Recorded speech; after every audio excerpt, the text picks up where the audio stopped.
तो प्रिय विद्यार्थियों, आज की क्लास में हम जो बेहद महत्वपूर्ण डिस्कशन करने जा रहे हैं वो है आपका एजुकेशन साइकोलॉजी का प्रथम और फर्स्ट यूनिट। प्यारे विद्यार्थियों, जब बात फर्स्ट यूनिट की आती है तो बहुत सारी बहुत बहुत अनूप, बहुत बहुत मोस्ट वेलकम, दिल से अभिनंदन। और आपकी जो क्वेरी थी अनूप भैया, बिल्कुल वो बहुत जल्दी सॉल्व हो जाएगी, उसी पर बहुत अच्छे से वर्क चल रहा है बेटा। आप बिल्कुल भी टेंशन नहीं करो, बिकॉज ऑफ सारी रिस्पॉन्सिबिलिटीज़ हमारी भी हैं कुछ, है ना, आप ही की नहीं है। आप ज़्यादा पेन बिल्कुल मत लो और मस्त होकर के पढ़ते जाओ। गोलू मीना बहुत बहुत स्वागत। चलिए, नेहा वालिया वेलकम, जय श्री श्याम। तो प्यारे बच्चों, हम आज बात करने वाले हैं यूनिट फर्स्ट की, जो बड़ा ही इंटरेस्टिंग टॉपिक है। और इंटरेस्टिंग टॉपिक इसलिए भी है क्योंकि इसमें मैं आज आपके साथ कुछ बेहतर चर्चा करने वाला हूं। अच्छा, उस बेहतर चर्चा में हम लोग क्या क्या पढ़ेंगे? बिल्कुल सभी का दिल से अभिनंदन, स्वागत एक बार पुनः। और चूंकि आज की क्लास तो मैं एक थ्योरी क्लास लेकर आया हूं, जिसमें हम लोग बात करने वाले हैं एजुकेशन की और साइकोलॉजी की। अब देखिएगा, यहाँ वाकई देखा जाए तो इस फर्स्ट यूनिट के फर्स्ट टॉपिक में बहुत सारे प्रश्न पूछे जाते हैं, जिसमें सबसे महत्वपूर्ण बात आती है कि वाकई ये एजुकेशन क्या है। सबसे पहले अगर बात करें तो ये एजुकेशन क्या है माय डियर, ये एजुकेशन अंग्रेजी का एक वर्ड है। ये अंग्रेजी में लिखा हुआ एक शब्द है, एक ऐसा वर्ड है जिसकी उत्पत्ति, यानी इस अंग्रेजी वर्ड की उत्पत्ति की बात करें, हम इसके ओरिजिन की बात कर लें, ठीक है, हम इसकी इटमोलॉजिकल मीनिंग की बात कर लें, तो माय डियर इसकी उत्पत्ति लैटिन वर्ड, इसकी उत्पत्ति लैटिन वर्ड किससे हुई है? आपको पता है? एजुकेटम से हुई है। एजुकेटम, याद रखना, एजुकेटम, ये जो कि इंग्लिश का वर्ड नहीं है, ये दिखाई भले इंग्लिश का दे रहा है आपको, लेकिन ये वाकई लैटिन वर्ड है। कौन सा? लैटिन या ग्रीक वर्ड भी आप इसे कह सकते हैं। हाँ, एक कन्फ्यूजन बहुत सारे बच्चों को होता है ना, जब भी हम पढ़ते हैं कि यार ये ग्रीक और लैटिन क्या बला है। जब भी प्यारे विद्यार्थियों आपको ग्रीक, यूनानी, अच्छा एक बात समझ लो, ये ग्रीक और यूनानी तो दोनों एक ही बात है। एक बच्चे ने मुझसे पूछा, इवन एक टीचर ने भी पूछा कि यार ये ग्रीक जो है ना, ये क्या बला है? भैया, ग्रीक को अंग्रेजी में ग्रीक कहते हैं और इसका हिंदी कन्वर्जन यूनानी होता है। सुनिए मित्रों, बड़ी अच्छी बात है। यानी अरे भैया, जिस ग्रीक को अंग्रेजी में ग्रीक कह रहे हो उसे हिंदी में यूनानी कहते हैं, और जिस यूनानी को आप हिंदी में यूनानी कह रहे हो उसे अंग्रेजी में ग्रीक कहते हैं, ठीक है ना। और इन ग्रीक्स की जो लैंग्वेज है वो दैट इज लैटिन है। वो क्या है बेटा? लैटिन। याद रखना। तो इसका मतलब अगर हम लोग बात कर लें, ये तीनों विकल्प जब दिए हों तो सबसे ज्यादा प्राथमिकता पर आप किसे रखेंगे? एक प्रश्न ये बनता है। तो इस प्रश्न का सीधा सीधा जवाब हो गया, आप ग्रीक को प्राथमिकता पे रखो। हाँ, ग्रीक और यूनानी तो एक ही है, तो डोंट बी कंफ्यूज्ड। आप लाइफ में कभी गलत मत करना, ठीक है ना। बहुत अच्छा क्वेश्चन है, बहुत इजी भी है, ठीक है। तो कोई भी बच्चा इसको गलत ना समझे। इसका सीधा सिंपल सा मीनिंग होता है कि भाई ग्रीक इंग्लिश वर्ड है, उसका हिंदी कन्वर्जन यूनानी है, और यूनानी का इंग्लिश कन्वर्जन ग्रीक है। दैट ऑल, बस दैट्स ऑल, और कुछ मत पढ़ो इसके आगे, ठीक है। तो ये इसका क्रम होना चाहिए। तो ग्रीक को आप पहले, इस ग्रीक को कई बार लिख ऐसे दे देते हैं, है ना, ये एक ही तो बात है, ये तो अंग्रेजी की टर्म है। चलिए, फिर हम बात कर रहे थे एजुकेटम।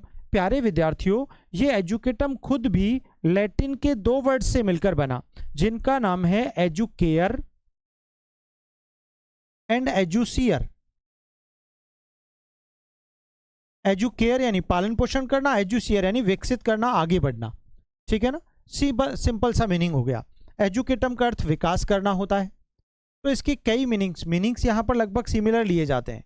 यानी कि जो इंग्लिश का एजुकेशन वर्ड लैटिन वर्ड एजुकेटम से बना, एजुकेटम फिर से एजुकेयर और एजुसियर से मिलकर बना, और ये दोनों वर्ड्स भी लैटिन के वर्ड्स कहलाते हैं। क्लियर है? आगे बढ़ते हैं।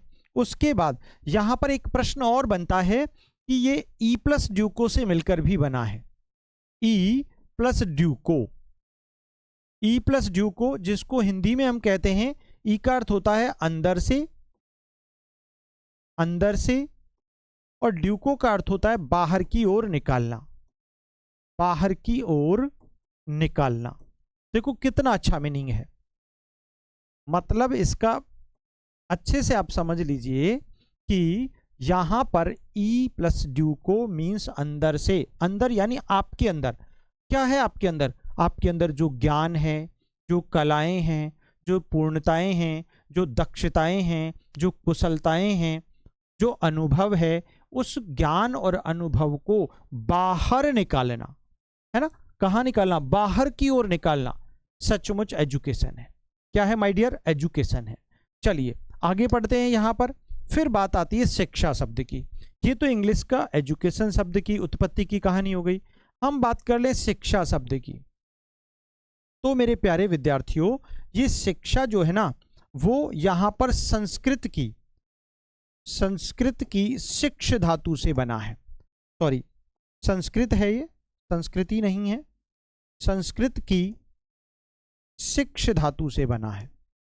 कौन सी धातु से मेरे मित्र? शिक्ष धातु से। That's very simple. और इस शिक्ष का मीनिंग होता है सीखना व सिखाना। सीखना और सिखाना, इसका मीनिंग लिया जाता है। क्लियर है? बहुत इजी क्वेश्चन है, यानी लर्निंग एंड टीचिंग। क्लियर? याद रखना। उसके बाद यहां पर एक वर्ड और आ जाता है शिक्षक। कभी कभी ये और वर्ड आ जाता है, आपसे पूछ ले शिक्षक शब्द की उत्पत्ति भाई कहां से हुई है, तो मेरे मित्रों मीनिंग अभी भी वही है। यहां पर ये संस्कृत की शिक्ष धातु से ही बना है, लेकिन शिक्ष धातु में एक सफिक्स जुड़ता है और उस सफिक्स का नाम यानी प्रत्यय जुड़ता है और उसका नाम है नवुल। प्यारे विद्यार्थियों, इस नवुल का सचमुच अक शेष बच जाता है। एक सूत्र लगता है संस्कृत का जिसे युवोर नाको कहा जाता है, उससे इस नवुल का अक शेष बच जाता है।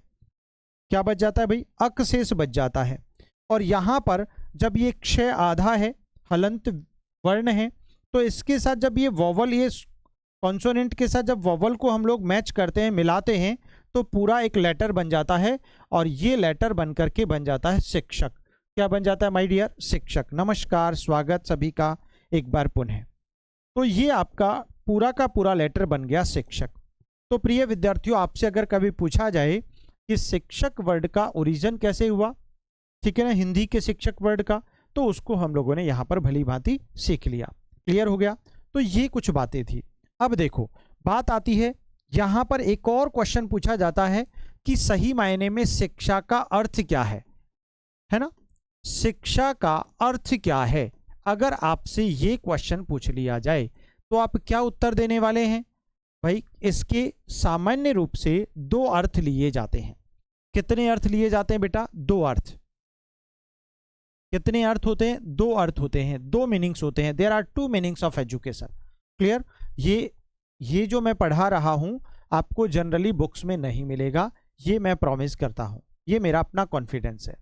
हाँ, लेकिन आपने पढ़ा जरूर होगा कहीं ना कहीं से, इधर उधर से, जहां से भी आपने हाथ मार मूर के पढ़ लिया होगा, लेकिन जो तरीका मैं आपको प्रोवाइड कर रहा हूं उससे रिलेटेड कोई भी प्रश्न आपके जहन में बनता है तो आप मेरे साथ जरूर साझा करें, मेरे साथ डिस्कस करें और अच्छे से चीज़ों को सीखते चले जाएं। क्लियर बेटा?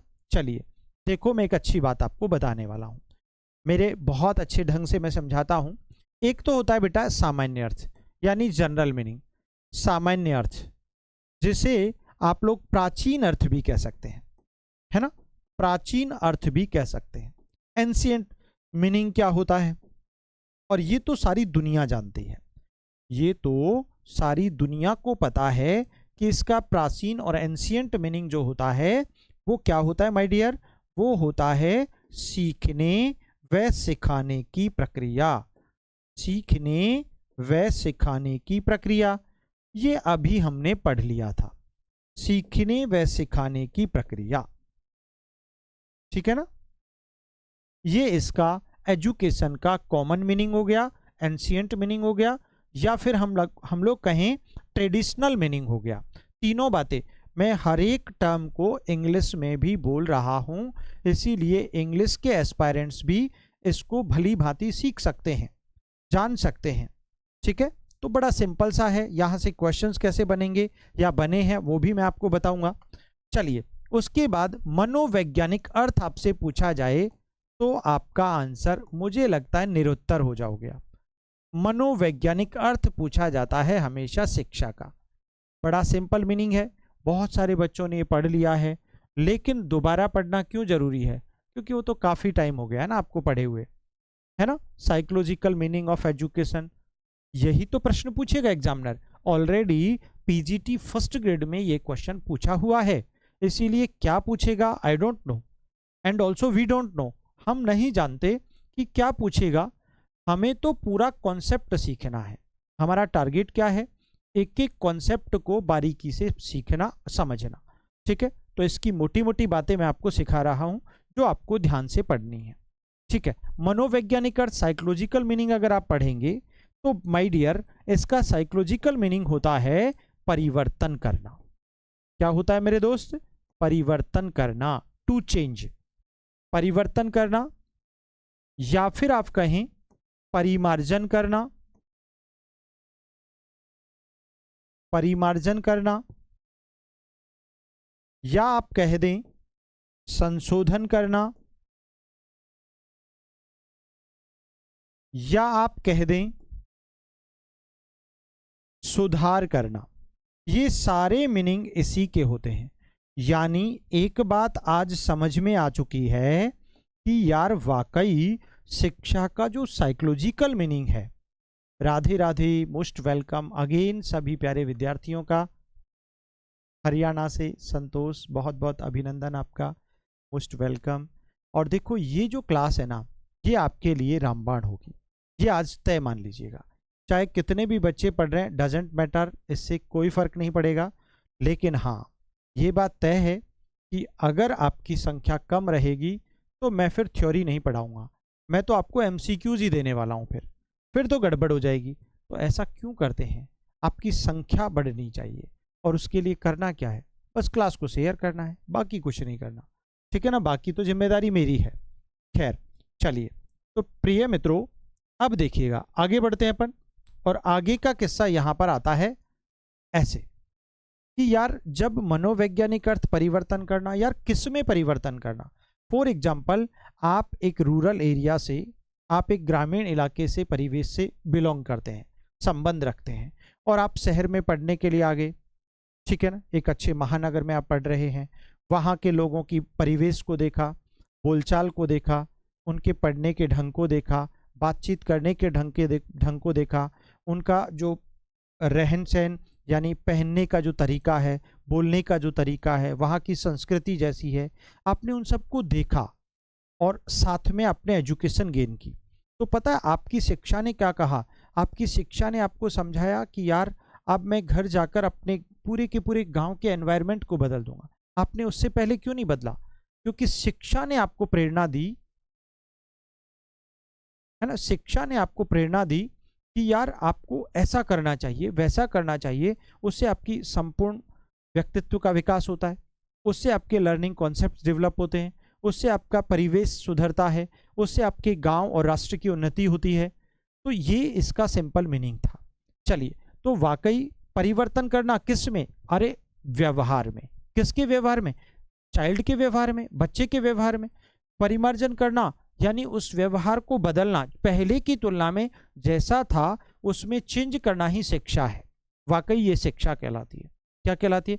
तो शिक्षा का लिटरल मीनिंग, सार्थक अर्थ यही है कि आपके अंदर जो छिपा हुआ ज्ञान है, जो छिपी हुई प्रतिभा है, उसको बाहर निकालकर वातावरण के अनुकूल बनाना। फॉर एग्जाम्पल, मान लीजिए मैं आज आपको साइकोलॉजी एजुकेट कर रहा हूं, सिखाने का प्रयास कर रहा हूं, राइट। अब देखो, जब आप मुझसे साइकोलॉजी सीख रहे हैं तो आप जानेंगे कि यार निश्चित तौर पर हमने जो पहले पढ़ा था किताबों में, उससे कहीं हटकर हमें समझ में आ रहा है, ठीक है ना। और अब आपको लगेगा एक दिन धीरे धीरे धीरे धीरे धीरे जब मेरी क्लास में कंटिन्यू पढ़ते जाओगे तो आपके अंदर एक कॉन्फिडेंस आएगा, यार मेरा साइकोलॉजी में इस बार एक नंबर नहीं कटेगा और मजा आ जाएगा, तूफान ला दूंगा, है ना, कोहराम मचा दूंगा पेपर में। ऐसा एक कॉन्फिडेंस अंदर से एक आवाज आएगी। अच्छा वाकई ये क्यों आई? क्योंकि आपके अंदर जो छिपी हुई प्रतिभा थी ना, मैंने उसका क्या काम किया, उसको बाहर निकाला, आपके अंदर से बाहर निकाला और एग्जाम रूपी वातावरण के अनुकूल बना दिया।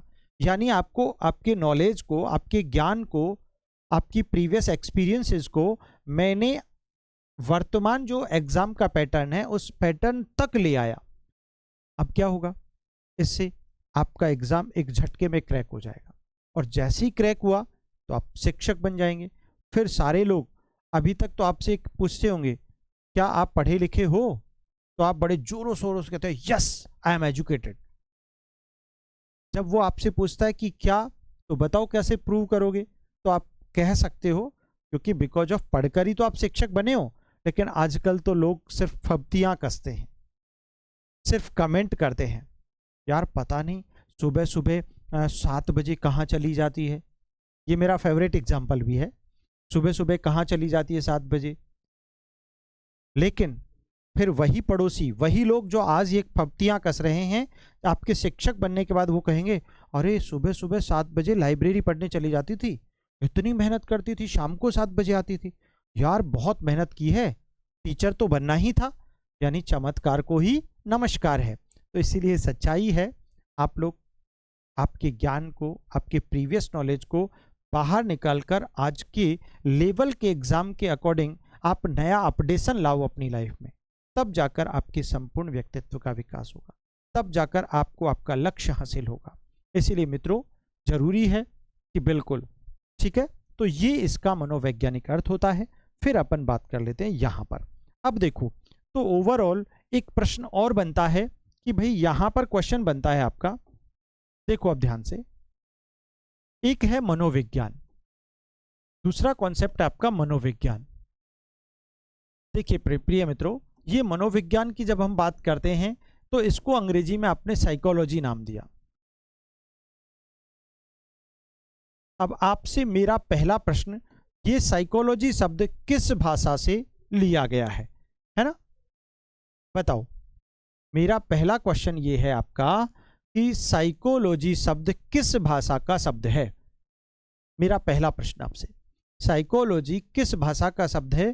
तो यहां पर सीधा सीधा उत्तर हो जाएगा, ये अंग्रेजी भाषा का शब्द है। साइकोलॉजी किस में लिखा है मित्रों? अरे अंग्रेजी में लिखा है। किस में लिखा है भैया? अंग्रेजी में। अब देखो आगे, साइकोलॉजी शब्द की उत्पत्ति, इसके ओरिजिन की बात कर लें या इसकी उत्पत्ति की बात कर लें, तो मेरे प्रिय मित्रों इसकी उत्पत्ति यहां पर Latin word psyche plus LOGOS logos से मिलकर हुई है, जहां पर इसको हम लोग प्रोनंसिएशन, ये प्रश्न भी आया हुआ है, इसको साइकी या फिर साइके कहते हैं, ना कि साइको कहते हैं। याद रखना, जो बच्चे, जिन बच्चों को साइको बोलने की आदत पड़ी हुई है ना, वो लोग सबके सब गलत हैं, है ना, वो बिल्कुल सारे के सारे गलत हैं, ठीक है। अब याद रखना, ये फिर से वही बात आ गई, ये आपके ग्रीक वर्ड हैं। ये कौन से वर्ड है माय डियर? ग्रीक, या फिर इसी को हिंदी में यूनानी कह सकते हैं। क्रम यही रखो और फिर लास्ट में रखो लैटिन पर। क्या रखो माय डियर? लैटिन। याद रखना, बाकी कोई दिक्कत वाली बात नहीं है। अब देखो, यहां पर साइकी प्लस लोगस हो गया या साइके प्लस लोगस, तो ये इसका प्रोनंसिएशन रहेगा। अगर कोई गलती से साइको बोल देता है तो साइको का मतलब तो साइको पेशेंट होता है, मानसिक रूप से विक्षिप्त होता है ना, मानसिक रूप से पैदल होता है। याद रखना, तो साइको पेशेंट मत बनाओ साइकोलॉजी को, ये तो साइकी प्लस लोगस या साइके प्लस लोगस, इन दो लैटिन या ग्रीक वर्ड से मिलकर बना है, जिनका मीनिंग यहाँ पर क्रमशः आत्मा के अध्ययन से लिया जाता है। किससे लिया जाता है मेरे मित्र? आत्मा का अध्ययन, क्योंकि लोगस का अर्थ अध्ययन होता है और साइकी का अर्थ क्या होता है मेरे प्रिय मित्रों, आत्मा का अध्ययन या आत्मा का विज्ञान। ये इसका प्रॉपर मीनिंग होता है। बाकी क्या क्या लिखा है कहाँ कहाँ पर, सबको फाड़ के डस्टबिन में डाल दो आप। तो ये सारी बातें आपको ध्यान में रख लेनी चाहिए। क्लियर? चलिए आगे बढ़ते हैं। अब एक प्रश्न आपसे पूछ सकता है यहाँ पर कि देखो आज की क्लास में पहला यूनिट पूरा खल्लास करवा रहा हूं मैं, है ना, खत्म हो जाएगा, ध्यान से पढ़ लेना। प्रश्न कहां से बनेगा वो मैं आज आपको बताने वाला हूं, ठीक है ना। क्वेश्चन कहां से बनते हैं अक्सर उन पर हम फोकस बहुत ज्यादा करेंगे, लेकिन उसके साथ साथ पहले यूनिट को खत्म भी कर डालेंगे, ठीक है। देखो बेटा, अब देखो अगला प्रश्न आता है, आप पैसेंस बना के रखो, मस्ती से पढ़ो। अब एक प्रश्न बनता है मेरा कि यार मनोविज्ञान का मूल विषय क्या है? मूल विषय क्या है? विषय क्या है? ये एक अच्छा प्रश्न बनता है। मनोविज्ञान का मूल विषय क्या है? तो प्रिय मित्रों, इसका संबंध सिर्फ और सिर्फ व्यवहार के अध्ययन करने से है। इसका अगर आंसर अपन लिखें तो आंसर में हम लोग पढ़ने वाले हैं व्यवहार का अध्ययन करना। अब किसके व्यवहार का अध्ययन करना भैया? व्यवहार का अध्ययन करना। अरे किसके व्यवहार का अध्ययन करना? अभी अभी मैंने कुछ देर पहले आपको बताया था, क्या बताया था कि एजुकेशन का मीनिंग तो परिवर्तन और परिमार्जन करना है, लेकिन केवल मनोविज्ञान का मीनिंग, केवल मनोविज्ञान की बात करें तो मनोविज्ञान का अर्थ व्यवहार को स्टडी करना है। To study about behaviour, to investigate about behaviour, व्यवहार का पता करना, उसकी खोज करना, उसका अध्ययन करना, ये मनोविज्ञान का मूल विषय है। ये मनोविज्ञान का अध्ययन बिंदु है। ये मनोविज्ञान का, ये साइकोलॉजी का मेन कॉन्सेप्ट है। इसको आपको माइंड में सेट रखना है, ठीक है। तो प्यारे विद्यार्थियों, अब आपको ध्यान रखना है, यहां पर दूसरा प्रश्न जो आपका बन सकता है वो आपका बन सकता है, देखो क्या, बहुत अच्छा क्वेश्चन है भाई, शिक्षा मनोविज्ञान का मूल विषय क्या है?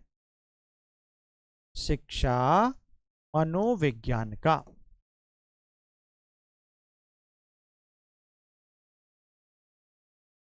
मूल विषय, ये अच्छा प्रश्न बनता है। मूल विषय क्या है? ये दूसरा अच्छा प्रश्न है, शिक्षा मनोविज्ञान का मूल विषय क्या है, ठीक है। अब देखो प्यारे बच्चों, शिक्षा मनोविज्ञान के मूल विषय की बात कर लें तो फिर उत्तर फिर बदल जाएगा और आपका आंसर बन जाएगा क्या? मानव व्यवहार का अध्ययन करना। मानव व्यवहार का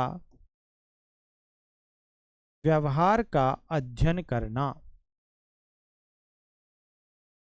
मानव व्यवहार का अध्ययन करना। अच्छा, यहां पर मनोविज्ञान जो था वो तो सिर्फ और सिर्फ व्यवहार की बात कर रहा था, लेकिन किसका व्यवहार? सभी प्राणियों का, जिसमें पशु, पक्षी, शिशु, बालक, व्यक्ति, सब लोग आ गए हैं। मैं यहां पर आज की क्लास में, आपको क्या लगता है कि पहला यूनिट बहुत बड़ा है, बहुत व्यापक है और सभी ग्रेड शिक्षक भर्ती परीक्षाओं में पूछा जाता है, चाहे आप KVS, NVS, DSSS, BPSC, CTET या कोई भी एग्जाम दीजिएगा, first grade, second grade, third grade, सभी एग्जाम्स में ये इस यूनिट से क्वेश्चन बनता है, हमेशा बनता है। तो 1 घंटे की क्लास में, इवन 2 घंटे की क्लास में भी एक यूनिट पूरा नहीं हो सकता, लेकिन मैं आपको मेन उन चीज़ों की चर्चा, डिस्कशन आपके साथ कर रहा हूं जो वाकई जहां से अधिकांश प्रश्न बनते हैं। हाँ, आपको बहुत ज़्यादा डिटेल से एक एक टॉपिक को खोपड़ी में सेट करते हुए फर्स्ट यूनिट की कम से कम 15 से 20 क्लास आपको पढ़नी है, तो फिर बेटा आपको एप्लीकेशन पर ही पढ़नी पड़ेगी। फिर उसके बाद तो कोई आपकी खोपड़ी को पकड़ के अगर दीवार में भी भिड़ाएगा ना तो साइकोलॉजी नहीं निकलेगी, ये तो मेरा वादा है। जो पढ़ रहे हैं एप्लीकेशन पर वो बच्चे जानते हैं, एक एक यूनिट में वो आगे से बोलकर बताएंगे। मैं बता रहा हूं आपको, जिन्होंने पढ़ लिया है, ये मेरा विश्वास है। तो ये मानव व्यवहार का अध्ययन करना। अच्छा, अब एक बात बताओ, यहाँ पर मनोविज्ञान का अर्थ व्यवहार का अध्ययन करना और शिक्षा मनोविज्ञान का अर्थ मानव व्यवहार का अध्ययन करना, तो शिक्षा मनोविज्ञान की परिभाषा क्या होती है? अब शिक्षा मनोविज्ञान की परिभाषा की बात करें तो भैया सीधा सा अर्थ हुआ मानव व्यवहार का शैक्षिक परिस्थितियों में अध्ययन करना। कौन सी परिस्थितियां डाल दी भाई? शिक्षा मनोविज्ञान शैक्षिक परिस्थितियों की तो बात करता है। अच्छा, शिक्षा बनी किसके लिए है? पशुओं के लिए तो बनी नहीं है, कोई स्कूल कॉलेज यूनिवर्सिटीज है नहीं, सब मानव के लिए। इसीलिए शिक्षा मनोविज्ञान, जहां पर शिक्षा शब्द जुड़ गया ना, इसीलिए तो मानव आ गया। और फिर शिक्षा मनोविज्ञान का अर्थ और परिभाषा यही कहती है कि मानव व्यवहार का शैक्षिक परिस्थितियों में अध्ययन कर उसमें परिवर्तन परिमार्जन करना ही शिक्षा मनोविज्ञान है। बहुत सारे मनोविज्ञानियों ने कहा, पील कहते हैं शिक्षा मनोविज्ञान शिक्षा का विज्ञान है, स्किनर कहते हैं शिक्षा मनोविज्ञान सीखने और सिखाने से संबंधित है या शिक्षण से संबंधित है, सीखने और शिक्षण से संबंधित है। इसी प्रकार स्किनर कहते हैं शिक्षा मनोविज्ञान शिक्षकों की तैयारी की आधारशिला है, यानी ये शिक्षकों को बहुत व्यापक उन्नत दृष्टिकोण प्रदान करता है, शिक्षकों को बेहतर टीचिंग मेथड्स यूज करने के लिए प्रेरणा देता है ना। बालक के व्यवहार को शैक्षिक परिस्थितियों में अध्ययन कर उसका वैज्ञानिक विश्लेषण करने की क्षमता देता है। बहुत सारी बातें यहाँ पर खुलकर आती हैं। तो ये तो मुझे विश्वास है कि जब शिक्षा मनोविज्ञान की विशेषताओं की बात आए या इसकी और डेप्थ की बात आए तो इस आधार पर आप निश्चित तौर पर क्या कर सकते हो, उसका बखान कर सकते हो और जान सकते। क्लियर है? तो ये बातें तो थी यहाँ तक की, ठीक है। अब बात आती है आपके सिलेबस के अनुसार आपको कैसे पढ़ना चाहिए। देखो बेटा, तो अब मैं अगर बात कर लूं शिक्षा मनोविज्ञान का अर्थ क्या है, देखो। अच्छा, लेकिन उससे पहले मैं हल्का सा आपको मनोविज्ञान की छोटी सी कहानी सुना देता हूं। जब आपको मनोविज्ञान के संदर्भ में प्रश्न पूछे जाएं, थोड़ा सा मनोविज्ञान बढ़ा देता हूं, ठीक है ना। वैसे तो शिक्षा मनोविज्ञान के प्रश्न ज्यादा आएंगे, लेकिन भैया मनोविज्ञान के प्रश्न सेकंड ग्रेड और फर्स्ट ग्रेड में पहले खूब आए हैं, तो फिर आ सकते हैं, इसलिए ऐसा भी नहीं कहा जा सकता। अब आप समझिए ध्यान से। हाँ, ये विवेकानंद जी कहते हैं, सुरेश जी परफेक्ट है माय डियर। अब देखो माय डियर, मनोविज्ञान की यानी साइकोलॉजी की अगर छोटी सी कहानी मैं आपको कहूं तो यहां से आपसे कैसे प्रश्न पूछ सकता है। अब देखो, एक तो शिक्षा मनोविज्ञान का प्रश्न आपसे बन सकता है कि भैया इसकी विकास के चरण कितने हैं, विकास के चरण या अवस्थाएं। एक तो ये प्रश्न बन सकता है, विकास के चरण या अवस्थाएं बन सकता है, ठीक है, याद रखना है। और दूसरा प्रश्न आपका बन सकता है, वो ये है, वो क्या है कि भाई इसका इतिहास। दो प्रश्न आपके बन सकते हैं, ठीक है। भाई इतिहास कितनी कैटेगरीज में डिवाइडेड है और इसकी, अच्छा रघुवीर जी कह रहे हैं सुनाओ कहानी, तो सुनते हैं उस कहानी को। अब सुनिएगा ध्यान से प्यारे मित्रों, मनोविज्ञान की विकास यात्रा की बात करते हैं तो वाकई एक प्रश्न आप सबके जहन में आ रहा होगा और आप जानते भी होंगे, आप खूब बहुत सारी किताबों को पढ़ा है, बहुत सारे यूट्यूबर्स को पढ़ते रहते हो, लेकिन मुझे ऐसा विश्वास है, मुझे ऐसा लगता है कि मैं जो कहानी या मैं जो किस्सा आपको बताने वाला हूँ वो किस्सा शायद ही आपने किसी ने पढ़ा हो। क्योंकि जब बात आती है मनोविज्ञान शब्द की, तो ये शब्द इस दुनिया में पहली बार 1590 में 1590 में सबसे पहले एक यूनानी यानी ग्रीक फिलोसफर थे जिनका नाम था रूडोल्फ गोइक्ले। रूडोल्फ गोइक्ले द्वारा इस शब्द का पहली बार प्रयोग किया गया, ठीक है, किसका। लेकिन मेरे जहन में एक प्रश्न आता है यार, जब 1590 में 16th सेंचुरी यानी 16वीं सदी में जब ये इस वर्ड का सबसे पहले फर्स्ट यूज्ड किया गया, उन्होंने अपनी एक फेमस बुक लिखी जिसका नाम साइकोलॉजिया था, उस पुस्तक में इस वर्ड को पहली बार यूज किया गया। तो क्या मेरा एक प्रश्न है 1590 से पहले क्या मनोविज्ञान नहीं था? भाई सीधी सीधा सा एक प्रश्न बनता है। 100% परफेक्ट है अंजलि, एक्सीलेंट। इट मीन्स आप पढ़ रहे हो एप्लीकेशन पर बहुत अच्छे से, मुझे अच्छा लगा। चलिए, तो अगर हम बात करें यहाँ पर, तो ये मनोविज्ञान जो शब्द है ना, ये साइकोलॉजी जो शब्द है, सही मायने में 1590 में, और 1590 को हम लोग 16वीं सदी कहते हैं। कौन सी सेंचुरी कहते हैं बेटा? 16वीं सदी कहते हैं। बड़ा सिंपल क्वेश्चन है ना? तो वास्तव में ये 1590 में इस वर्ड की कहानी अगर छोटी सी पढ़ लें, क्योंकि कहानी तो यहीं से शुरू होगी, तभी तो मजा आएगा। देखो, तो इस वर्ड का पहली बार प्रयोग 1590 में हुआ। किया किसने था भाई? ये रूडोल्फ गोइकल ने किया था। रूडोल्फ गोइकल, या गोइकले भी कह देते हैं इनका नाम, है ना? सो डोंट बी कंफ्यूज्ड, गोइकले, गोइकल, कई नाम मिलते हैं। तो अच्छा, ठीक है, आपने कल पढ़ा था एप्लीकेशन में, बहुत अच्छा, बहुत बढ़िया, शानदार रवि। चलिए बेटा, तो रूडोल्फ गोइकल, प्यारे विद्यार्थियों आपसे प्रश्न पूछ ले तो ये रूडोल्फ गोइकल बेसिकली ग्रीक फिलोसफर थे, यानी ये एक यूनानी दार्शनिक थे माय डियर। ये इतना सा आपको ध्यान रखना है। इन्होंने एक फेमस बुक लिखी थी, और इनकी बुक का नाम था, इनकी जो बुक थी, और उस बुक का नाम था साइकोलॉजिया। कौन सी बुक थी मेरे मित्र? साइकोलॉजिया। साइकोलॉजिया, ये इनकी फेमस बुक थी। और इस बुक में 1590 में, 1590 में ये वर्ड पहली बार यूज किया गया, जिसका नाम था साइकोलॉजी, रूडोल्फ गोइकल द्वारा। बड़ा सिंपल सा है। लेकिन मेरा प्रश्न ये था कि यार क्या 1590 से पहले साइकोलॉजी नहीं था? था, लेकिन उसे इस नाम से नहीं जाना जाता था। उसका नाम था मानसिक दर्शन, या मानसिक शास्त्र, या मनोदर्शन, या मनोशास्त्र। इस नाम से इसे पढ़ा जाता था। और वो था किस रूप में?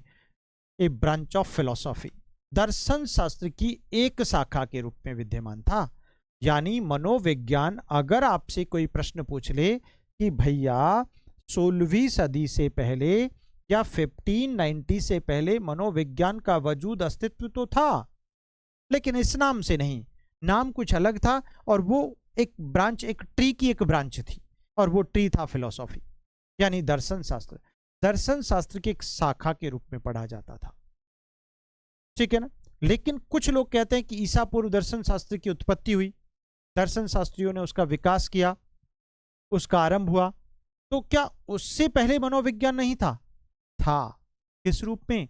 अरे मानव और प्राणी के तर्क के रूप में, उसके चिंतन के रूप में, उसके काल्पनिक दृष्टिकोण के रूप में, उसकी वैचारिक प्रणाली के रूप में, उसके डिस्कशन प्रणाली के रूप में, उसकी निर्णय क्षमताओं के रूप में निश्चित रूप से था। और इस बात की प्रामाणिकता ऐसे सिद्ध होती है कि आप एक छोटे से पशु के बच्चे को ले लीजिएगा, जब वो किसी रास्ते से गुजर रहा होता है और अचानक उस रास्ते में कोई संकट, कोई विपत्ति, कोई घटना घटित हो जाए, तो पता है क्या करता है? वो उस घटना से बचने के लिए अपने आप को सेफ जोन में ले जाता है। वो वहां पर से माइग्रेट कर जाता है, वहां पर से चला जाता है। क्यों? वाह, क्यों चला जाता है?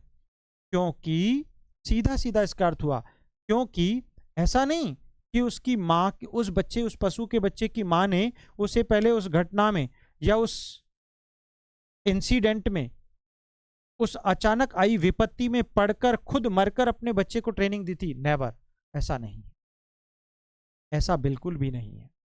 इसका सिर्फ एक ही तर्क है कि वो जन्मजात कुछ क्षमताएं लेकर इस दुनिया में आया, जिसके फलस्वरूप उसने डिसीजन लिया कि मैं आगे जाऊंगा तो अपने जीवन को खतरा है, इसलिए उसने वहीं से माइग्रेट कर लिया, अपना रास्ता बदल लिया। दैट इज कॉल्ड साइकोलॉजी, उसी का नाम मनोविज्ञान है। क्या आपके दादाजी, परदादा, दादा दादी, हमारे जो बिल्कुल अनपढ़ थे, जिन्होंने कभी स्कूल तक नहीं देखा, क्या उन्हें मनोविज्ञान नहीं आता था? बिल्कुल आता था।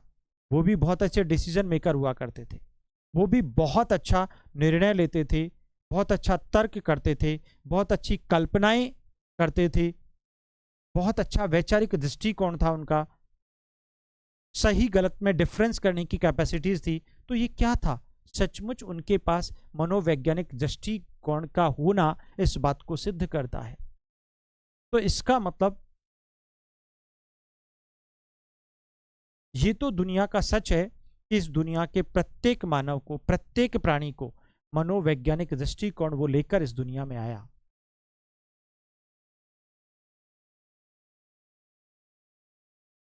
ठीक है, इसी से इस बात की प्रामाणिकता सिद्ध होती है। फॉर एग्जाम्पल, मैं अगर एक बात करूं एक अनपढ़ माँ की, जो मेरा बहुत फेवरेट एग्जाम्पल है, एक अनपढ़ माँ जब अपने बच्चे को अपने उदर में, अपने पेट में पाल रही होती है, तभी से उस बच्चे की अनुभूति उसे होती है।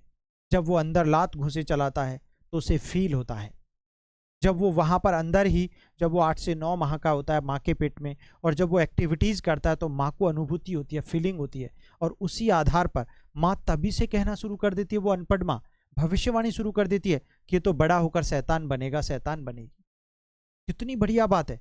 यानी अपने बच्चे के बारे में, जिसको अभी चेहरा तक नहीं देखा, जिसकी बाकी एक्टिविटीज, लेकिन उन एक्टिविटीज के आधार पर उस अनपढ़ माँ ने इतनी अच्छी भविष्यवाणी कर दी। तो क्या मनोविज्ञान भविष्यवाणी करता है? यस, आया हुआ प्रश्न है। क्या मनोविज्ञान वैज्ञानिक सिद्धांतों, खोजों आदि पर निर्भर करता है? यस, आया हुआ प्रश्न है। क्या शिक्षा मनोविज्ञान की प्रकृति सार्वभौमिक है? यस, दुनिया के हर व्यक्ति पर ये अप्लाई होती है। इसीलिए दैट्स वेरी सिंपल। ठीक है ना? इसीलिए आपको एक एक चीज को ध्यान में रखना है। तो वाकई मनोविज्ञान की एक कहानी बताती है, ये अतीत बताता है कि मनोविज्ञान का इतिहास बहुत छोटा है परंतु अतीत बहुत लंबा है। एबिंगहॉस ने कहा है। किसने कहा है मेरे मित्र? एबिंगहॉस,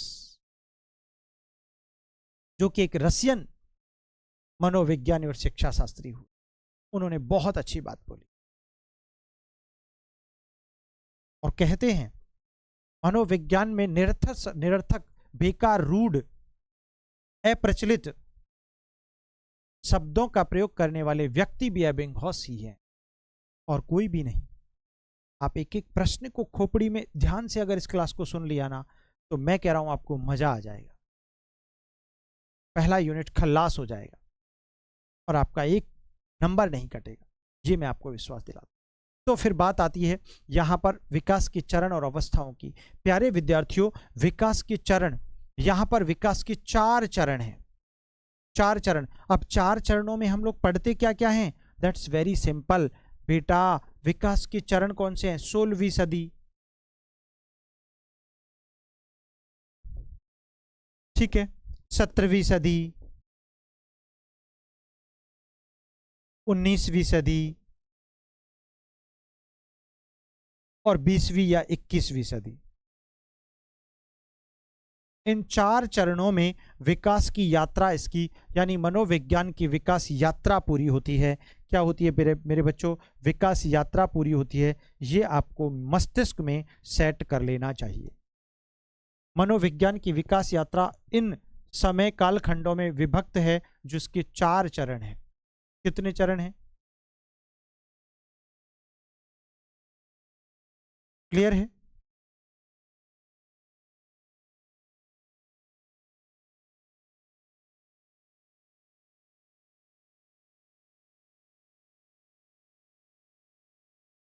चलिए, समझ में आ गया? हाँ, तो इसीलिए एबिंगहॉस ने एक बहुत अच्छी बात कही थी। तो विकास के 4 चरण, आपसे कभी कभी बहुत बार प्रश्न पूछा गया है कि मनोविज्ञान का इतिहास कितनी श्रेणियों में बटा हुआ है। बहुत सारे बच्चे 4 उत्तर देते हैं, जो गलत है। बिल्कुल, दैट्स वेरी रॉन्ग। अरे भाई, मनोविज्ञान का इतिहास नहीं, वो मनोविज्ञान की विकास यात्रा के चरण है। मनोविज्ञान के विकास की यात्रा पूरी हुई थी 4 चरणों में, 4 खंडों में विभक्त है। 16वीं सदी, जिसे आत्मा का अध्ययन करने संबंधी मनोविज्ञान के रूप में जाना गया, प्लेटो, अरस्तु, डेकार्टे, गोइकल, सुकरात जैसे लोगों ने इसे आत्मा के अध्ययन के रूप में परिभाषित किया। फिर जब आत्मा की स्पष्ट परिभाषा नहीं कर पाए, तो 17वीं सदी के मनोविज्ञानियों ने कहा कि नहीं, गलत बात है। जब आत्मा का रंग रूप आकार प्रकार स्वरूप मापन मूल्यांकन नहीं हो सकता तो आप मनोविज्ञान को आत्मा का विज्ञान कैसे कह सकते हो? ये गलत बात है, ये अनुचित अवधारणा है, ये गलत तथ्य है।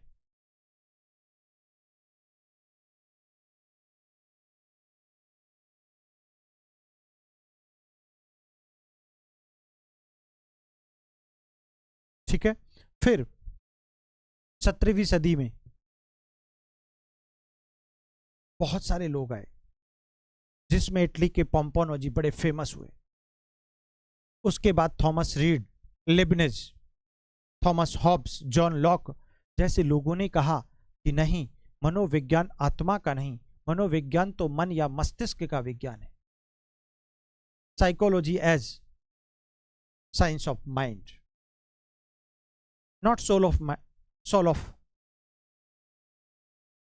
Science, only science of mind. ठीक है, ये साइंस ऑफ सोल नहीं है, अपितु क्या है, ये तो साइंस ऑफ माइंड है। और जब साइंस ऑफ माइंड कहा गया तो फिर 19वीं सदी के विचारकों ने कहा कि कैसे कह सकते हो, जब आत्मा का कोई रंग रूप स्वरूप प्रकार नहीं होता, उसका कोई साइज नहीं होता, मापन मूल्यांकन नहीं होता, तो फिर मन का कैसे करोगे भाई? ये कहना भी गलत बात है। तो फिर William wound Titchener, William James, James Ali wives जैसे लोगों ने मनोविज्ञान को चेतना का विज्ञान कह दिया। और चेतना तो सिगमंड फ्रायड ने कहा ये तो मस्तिष्क का छोटा सा खंड मात्र है, केवल 1/10 है, केवल 10% भाग है, तो आप चेतना के रूप में कैसे परिभाषित कर सकते हो? उसके बाद 20वीं सदी में इसे व्यवहार का विज्ञान कहने वाले बहुत सारे व्यवहारवादी आए, जिनमें Watson, Thorndike, Pillsbury, McDougall, Skinner, Pavlov, गुथरी, बहुत सारे व्यवहारवादी हुए जिन्होंने इसे किसका नाम दे दिया? ठीक है, इसीलिए प्रिय मित्रों, हम हमेशा जब बात आती है मनोविज्ञान के इतिहास की तो आपको पढ़ना चाहिए कि मनोविज्ञान का इतिहास सिर्फ 2 श्रेणियों में बटा हुआ है। कितनी श्रेणियों में मेरे मित्र? अरे भैया 2 श्रेणियों में बटा हुआ है। मनोविज्ञान का इतिहास अगर कोई पूछ ले, हिस्ट्री ऑफ साइकोलॉजी, जिसे हम कहें हिस्ट्री ऑफ साइकोलॉजी, बड़ा आसान सा प्रश्न है मेरे मित्रों, और आप लोग यहीं पर गलती कर देते हो, जो बहुत बड़ी बात है। केवल 2 श्रेणियों में बटा हुआ है। पहला, पूर्व वैज्ञानिक काल के रूप में मैं कई बार बता चुका हूं अपने एमसीक्यूज के कॉन्सेप्ट्स, उसमें भी pre scientific age, pre scientific as.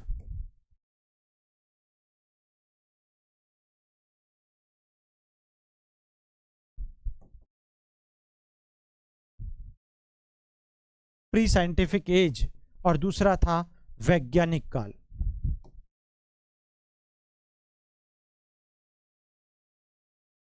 प्रिय मित्रों, इस वैज्ञानिक काल को ही आधुनिक काल कहते हैं,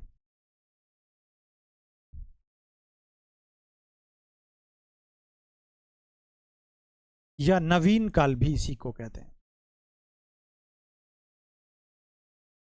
या फिर इसे उत्तर वैज्ञानिक काल भी कहेंगे। ये वो प्री है, पूर्व है, तो ये उत्तर हो गया। और मित्रों, इसका क्वेश्चन बहुत अच्छा बनता है, ठीक है ना? हाँ सुरेश जी, अंजलि, देखिए 19वीं सदी में था साइंस ऑफ कॉन्शियसनेस और 20वीं सदी में था साइंस ऑफ बिहेवियर, व्यवहार का विज्ञान। क्लियर? ये तो मैं बता चुका हूं आपको पूरी कहानी। चलिए, तो अब आता है यहां पर मनोविज्ञान का इतिहास। और इतिहास का जब किस्सा शुरू होता है तो इसका टाइमिंग आता है ईसा पूर्व से लेकर, ईसा पूर्व से लेकर ईसा पूर्व से 1878 तक का टाइम तक, ईसा पूर्व से लेकर 1878 तक का जो टाइमिंग है, that is the time of pre scientific age of psychology. That's very simple. आपसे पूछा जाए मनोविज्ञान के इतिहास को कितने कालखंडों में विभक्त किया जाएगा, तो इसका सिंपल आंसर हो जाएगा प्रिय मित्रों, क्या हो जाएगा? देर आर टू एजेस या time of classified the psychology. That is first is pre scientific age of psychology, then second या most important modern age of psychology या post scientific age of psychology. So very simple, ये बहुत अच्छा question है, पूछा जा सकता है. इसका टाइमिंग शुरू होता है और वो टाइमिंग है मेरे मित्र 1879 से आज तक का जो समय है वो मनोविज्ञान का कौन सा काल कहलाता है? वैज्ञानिक काल साइंटिफिक एज कहलाता है, पोस्ट साइंटिफिक एज कहलाता है, मॉडर्न साइंटिफिक एज कहलाता है. ठीक है, ये बात हमें ध्यान में रखनी चाहिए.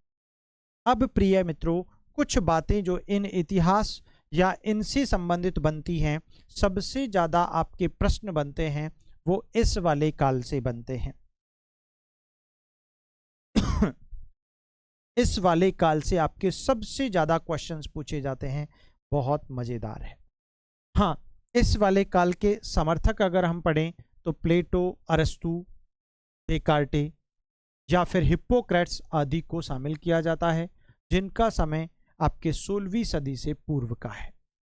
ठीक है, तो इसका समय यहाँ पर वैसे भी अगर हम कहें तो एक नया प्रश्न बनता है कि मनोविज्ञान का नवीन काल कब शुरू होता है? वो 1879 से शुरू. कब शुरू होता है बेटा? 1879 से. ठीक है, तो अब एक प्रश्न बनता है आपका जो बहुत ही मजेदार है. देखो, दैट्स वेरी सिंपल. विश्व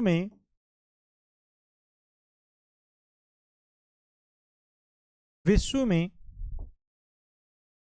आधुनिक मनोविज्ञान की शुरुआत. विश्व में आधुनिक मनोविज्ञान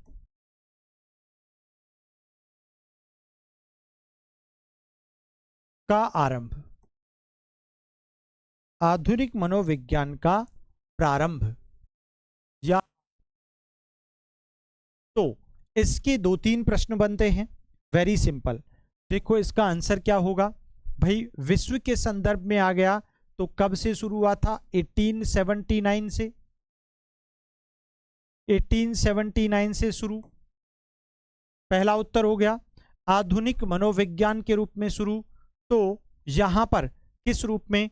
1879 का किस्सा आते ही आपकी खोपड़ी घूम जानी चाहिए कि जर्मनी में विलियम वुंट द्वारा, जर्मनी में विलियम वुंट द्वारा जर्मनी में विलियम वुंट द्वारा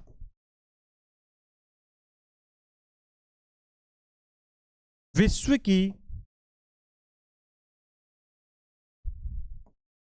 प्रथम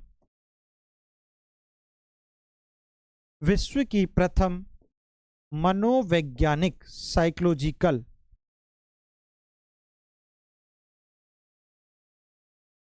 प्रयोगशाला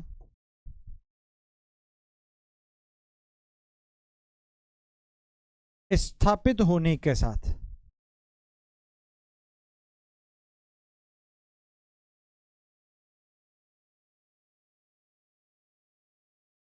ठीक है, और इसी कारण आधुनिक मनोविज्ञान का जनक, इसी कारण आधुनिक नवीन मनोविज्ञान का जनक विलियम वुंट को कहा जाता है. Father of modern psychology. Germany के रहने वाले थे और जर्मनी के लिप्जिग शहर में, जो कि लिप्जिग शहर के नाम पर लिप्जिग विश्वविद्यालय हुआ करता था, उसी में विलियम वुंट सीनियर प्रोफेसर के पद पर थे, मनोविज्ञान विभाग के अंतर्गत. ठीक है प्रिय मित्रों, वहीं पर इन्होंने दुनिया की पहली मनोवैज्ञानिक प्रयोगशाला की स्थापना कर दी और तभी से नवीन मनोविज्ञान का प्रादुर्भाव हो गया. आधुनिक मनोविज्ञान को एक नया रूप मिल गया, स्वरूप मिल गया, रंग मिल गया, उसे अस्तित्व मिल गया. इसीलिए एक प्रश्न पूछा गया कि बताओ नवीन मनोविज्ञान की उत्पत्ति कब हुई मानी जाती है? तो आंसर 1879 होगा। ठीक है, बहुत इजी क्वेश्चन है, आसान प्रश्न। अब देखो इसके आगे का किस्सा शुरू होता है अब, जो इंटरेस्टिंग है। 1 सेकेंड।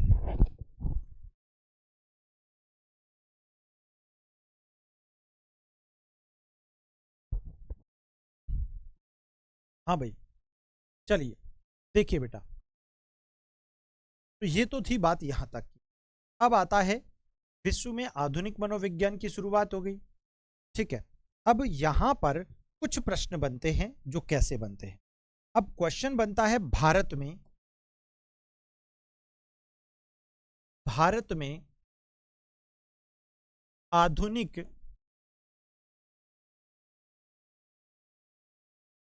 या फिर नवीन मनोविज्ञान की शुरुआत। विश्व में तो आपने पढ़ ली, नवीन मनोविज्ञान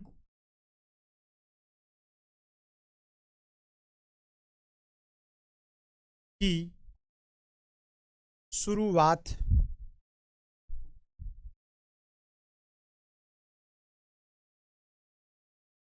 कब हुई, ये एक प्रश्न बन गया।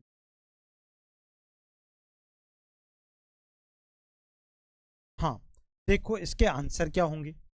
पहली बात, इसके आंसर में मैं आपको समझाना चाहता हूं, ध्यान से पढ़ना है आपको। इसका आंसर होगा 1915 में, 1915 में, 1915। ठीक है जी रिशु, परफेक्ट।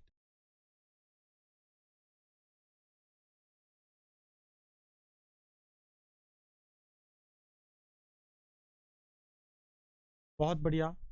हाँ अंजलि, सुपर एक्सीलेंट। देखिए 1915 में इसकी स्थापना करने वाले व्यक्ति कौन थे? वो थे doctor N N Narendra Nath Sen गुप्त। ठीक है, डॉक्टर नरेंद्र नाथ सेन गुप्ता के द्वारा भारत में आधुनिक मनोविज्ञान की शुरुआत इन्होंने की थी। किस आधार पर की थी? जिस प्रकार विश्व में जर्मनी के लिप्जिक शहर में, लिप्जिक विश्वविद्यालय में विलियम वुंट ने दुनिया की पहली साइकोलॉजिकल लेबोरेटरी एस्टेब्लिश की, ठीक उसी प्रकार हमारे भारत में 1915 में नरेंद्र नाथ सेन गुप्ता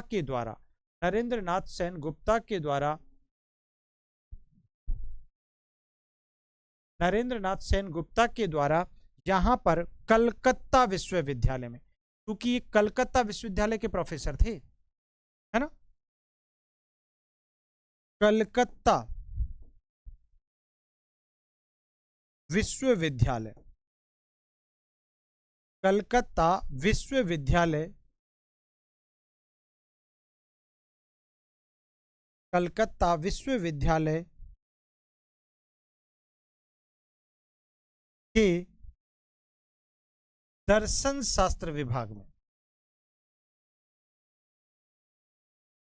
दर्शन शास्त्र विभाग में, दर्शन शास्त्र विभाग में भारत की प्रथम मनोवैज्ञानिक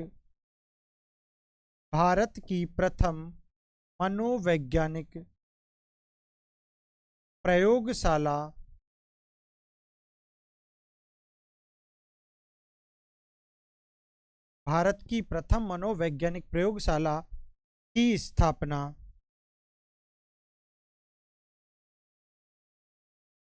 के साथ हुई।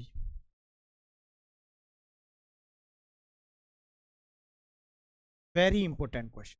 अब मैंने यहां पर आपको कुछ प्रश्न बिल्कुल स्पष्ट क्लियर करवा दिए हैं कि यहां पर पहली बात तो दर्शन शास्त्र विभाग की आती है, यानी कि कलकत्ता विश्वविद्यालय में पहले 1915 में दर्शन शास्त्र विभाग था, और उस दर्शन शास्त्र विभाग यानी फिलोसॉफी डिपार्टमेंट में इंडिया की first psychological laboratory doctor Narendra Nath Sen Gupta के द्वारा एस्टेब्लिश की गई और इसी समय को यानी 1915 को भारतीय आधुनिक मनोविज्ञान की शुरुआत का या आरंभिक काल कहा जाता है या प्रारब्ध कहा जाता है। इसीलिए ये प्रश्न बहुत इंपॉर्टेंट है, अच्छा है, एग्जाम में पूछने लायक है। क्लियर। अब देखो बात आती है, एक और प्रश्न बन जाता है, भारत का प्रथम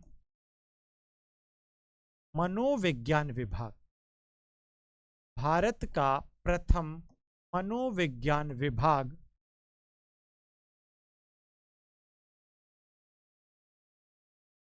कब बना था? सुन लीजिए, ये बना था आपके, कब बना था मेरे मित्र? 1916 में। कहां बना था? कलकत्ता विश्वविद्यालय में।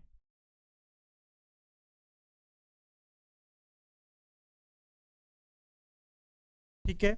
अध्यक्ष कौन थे? प्रथम अध्यक्ष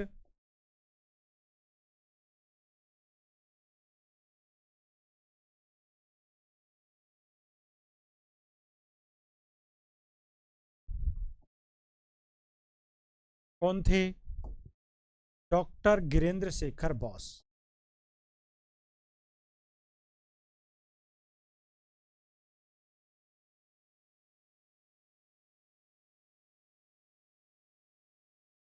डॉक्टर गिरेंद्र शेखर बोस थे, जो कब बनाए गए? 1922 में, 1922 में। उससे पहले बिना अध्यक्ष का डिपार्टमेंट था ये। ठीक है ना। तो भारत का प्रथम मनोविज्ञान विभाग 1922 में बना था, सॉरी 1916 में बना था, जिसके प्रथम अध्यक्ष डॉक्टर गिरेंद्र शेखर बोस को 22 में बनाया गया। ये बात बहुत अच्छी है और इम्पोर्टेंट भी। आपसे पूछ लिया जाए भारत में प्रथम मनोविज्ञान विभाग की स्थापना का, ये आपकी कहानी यहाँ तक आती है, मनोविज्ञान के इतिहास की कहानी में शामिल होती है, और वो भी नवीन इतिहास कहानी। ठीक है, क्लियर हो गया। अब यहाँ पर आपसे एक और प्रश्न पूछा, एक और प्रश्न पूछा जाए तो एक और प्रश्न बन सकता है, और वो ये है कि भाई ये बताइए कि ये डॉक्टर गिरेंद्र शेखर बोस जो थे ना, इस सिगमंड फ्रायड की प्रशिक्षणशाला से प्रशिक्षण, जबकि डॉक्टर नरेंद्र नाथ सेन गुप्त थे वो विलियम वुंट की ट्रेनिंग सेंटर से ट्रेनिंग लेकर आए हुए, इसीलिए उन्होंने भारत की पहली मनोवैज्ञानिक प्रयोगशाला बनाई, और इन्होंने यहाँ पर मनोविज्ञान विभाग के अंतर्गत मनोविश्लेषणात्मक अवधारणाओं का परीक्षण किया, इसीलिए इस आधार पर यह प्रश्न बनता है। ठीक है। तो 1922 में अध्यक्ष बन गए, लेकिन मनोविज्ञान विभाग 1916 में ही बन गया। तो ये दोनों प्रश्न अलग अलग हैं और अपने आप अहम भी। ठीक है, कोई बात नहीं लक्ष्मण मीणा जी, कोई दिक्कत। चलिए, तो ये प्रश्न यहाँ पर आए आपके, और हमने मोटा मोटा मनोविज्ञान की पूरी कहानी लगभग सीख लिया आज। अच्छा, इसका पार्ट टू हम लोग कल पढ़ लें। ठीक है ना, जिसमें शिक्षा मनोविज्ञान की कंप्लीट कहानी आपकी हो जाएगी। तो भाई पार्ट वन में आप लोगों की जिज्ञासा के आधार पर मैंने मनोविज्ञान के इतिहास को उठाया। अब बचता है कल मोटे मोटे तौर पर शिक्षा मनोविज्ञान की सारी बातें, जहां जहां से प्रश्न पूछे जाते हैं, वो आपके साथ डिस्कस कर लेंगे। कल की क्लास में तो ठीक 9 बजे मिलेंगे, और अपनी एजुकेशन साइकोलॉजी से रिलेटेड महत्वपूर्ण बातों का डिस्कस तौर पर, कि वाकई शिक्षा मनोविज्ञान का शिक्षा के क्षेत्र में क्या रोल है, एक शिक्षक के लिए क्या उपयोगिताएं है, उसकी विशेषता क्या है, उसका क्षेत्र क्या है, उसकी प्रकृति क्या है, उन सब की चर्चा हम लोग पार्ट टू में कल कर लेंगे। तो फर्स्ट यूनिट का पार्ट टू हम कल करेंगे, कि आज समय भी हो गया है, और दूसरे शिक्षक की क्लास एप्लीकेशन पर रिकॉर्डिंग होगी, इस कारण आज के लिए समय की बाध्यता तो होती ही है। 5 मिनट ऊपर ही हो गए हैं, 10 बजकर। प्रिय मित्रों, है ना। इसका नेक्स्ट पार्ट 2 हम कल लेकर आएंगे। तो आज के लिए इतना ही। धन्यवाद, शुभ रात्रि, जय हिंद, जय भारत, बहुत बहुत शुक्रिया। और आप जीवन में करते रहें। Thank you so